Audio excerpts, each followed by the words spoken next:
হতাশ হই না কখনোই। আমরা বুঝাইতে চেষ্টা করি, ধাক্কা দেই, প্রেসার দেই, প্রেরণা দেই, বলতে চেষ্টা করি বিভিন্ন ভাঙ্গিকে।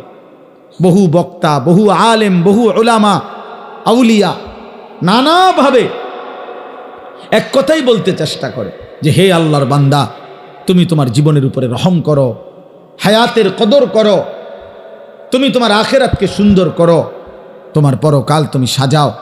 দুনিয়া তুমি না চাইলেও পূরণ হয়ে যাবে, দুনিয়া না চাইলেও পূরণ হয়। খোদার কসম, প্রত্যেকটা মানুষ এ কথা ইয়াকিন রাখবেন, দুনিয়া আমার আপনার জন্য যাটুকু বরাদ্দ তা পৌঁছবেই,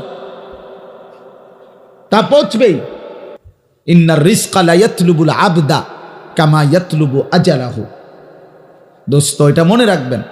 জওয়ান ভাই, তোমরা মনে রাখো, নবীজি বলছে উম্মত তোমাদের প্রত্যেককে তোমাদের রিজিক তালাশ করে নেবে ওইভাবে তোমাদের মৃত্যু তোমাদেরকে যেভাবে তালাশ করে নেয়।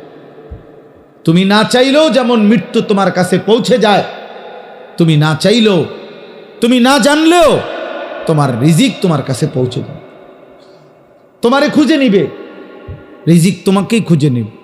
একজন মানুষ তার জীবনের যত অর্জন যা পায় তার জীবনের জন্য সব রিজিক।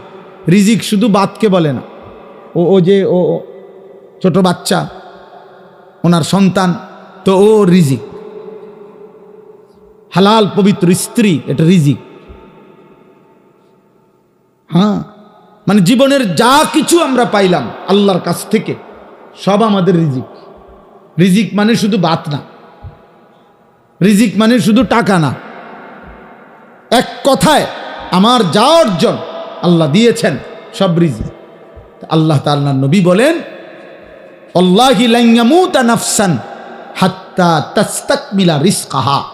আল্লাহর কসম, নবীজি বলেন, কেউ একটি প্রাণ, একটি আত্মার মৃত্যু হবে না তার রিজিক পূর্ণ না করে, তার রিজিক পূর্ণ না করে।